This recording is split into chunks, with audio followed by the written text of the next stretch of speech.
नारद जी बोले, 2 घड़ी रात रह जाए तब उठकर तिल, कुशा, अक्षत, फूल, धूप, दीप आदि लेकर पवित्र होकर किसी नदी, तालाब, कुआं आदि जलाशय पर जाएं। मनुष्य की बनाई हुई नहर आदि तथा देवताओं की बनाई हुई नदियों में व संगम में स्नान करने से 10 गुना फल है। तीर्थ में उसका दुगना। विष्णु का स्मरण करके स्नान का संकल्प कर तीर्थ तथा देवता आदि को क्रम से अर्घ दें और कहें कि हे ऋषिकेश, इस मेरे अर्घ को ग्रहण करिए, आपको नमस्कार है। वैकुंठ में, प्रयाग में अथवा बद्रिकाश्रम में जहाँ मुनि, वेद और यज्ञों सहित जहाँ 3 प्रकार से विष्णु ने पद स्थापित किया है, वहाँ सब देवता हमारी रक्षा करें। हे कृष्ण, कार्तिक मास में दिए हुए अर्घ को ग्रहण कीजिए। भगीरथी, विष्णु, शिव, सूर्य आदि को नमस्कार करके जल में घुसें और नाभि पर्यंत जल में घुसकर विधि पूर्वक स्नान करें।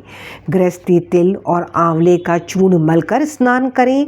विधवा स्त्री और सन्यासी तुलसी की जड़ की मिट्टी लगाकर स्नान करें, परंतु सप्तमी, अमावस्या, द्वितीय और त्रयोदशी इन तिथियों में आंवला और तिल न लगावें। स्नान, मंत्र, भक्ति, भावना जिन प्रभु ने देवताओं के कार्य के निमित्त रूप धारण किया था, वे कृपा करके मुझे पवित्र करें। विष्णु की आज्ञा से इंद्र सहित सब देवता कार्तिक के व्रत करने वालों की रक्षा करें। व्रती मनुष्य इस प्रकार स्नान करके हाथ में पवित्री धारण कर देव, ऋषि और पितरों का तर्पण करे। कार्तिक के महीने में तर्पण में जितने तिल होते हैं, उतने वर्ष पितर स्वर्ग में वास करते हैं। तदंतर जल में से निकलकर पवित्र वस्त्र धारण कर प्रातः काल के कर्मों को समाप्त कर हरि भगवान का अर्चन करें। तीर्थ और देवताओं का स्मरण करके भक्ति पूर्वक गंध, पुष्प और फलों से अर्घ प्रदान करें। तब वेद पाठी ब्राह्मणों का पूजन करें। ब्राह्मण विष्णु रूप हैं, इसलिए अपने कल्याण चाहने वाले कदापि इनका अपमान और विरोध ना करें। फिर हरि की प्यारी तुलसी जी की पूजा कर परिक्रमा दें, नमस्कार करें और कहें कि देवताओं ने प्रथम तुम्हें बनाया है, मुनियों ने पूजा है, सो तुम मेरे पाप को हरण करो। भक्ति पूर्वक प्रोक्त विधियों को करने वाला नारायण की सलुप्ता को प्राप्त होता है।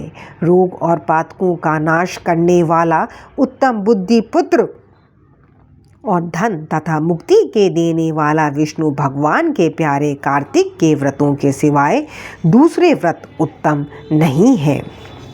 7वां अध्याय। नारद जी बोले, हे महाराज, कार्तिक व्रत धारण करने वाले मनुष्यों के नियम संक्षेप में सुना। सब प्रकार के आमिष, मांस, शहद, राई तथा नशा करने वाली वस्तुओं का परित्याग कर दें। पराया अन्न, परद्रोह, विदेश गमन, बिना तीर्थ के अन्य स्थान में रहना छोड़ देवें तथा देवता, वेद, ब्राह्मण, गुरु, गौ, व्रती स्त्री, राजा और बड़ों की निंदा त्याग देवें। दाल, तिल, तेल, खरीदा हुआ पकवान, भाव और शब्द से दूषित वस्तुओं को छोड़ दें। जीवधारी का मांस, चूना, जबीरे का फल, मसूर, बासी अन्न ना खाएं। बकरी, भैंस, गौ के दूध के सिवा अन्य दूध तथा ब्राह्मणों से खरीदा हुआ रस, पृथ्वी से पैदा हुआ नमक, ये भी सब छोड़ देवें।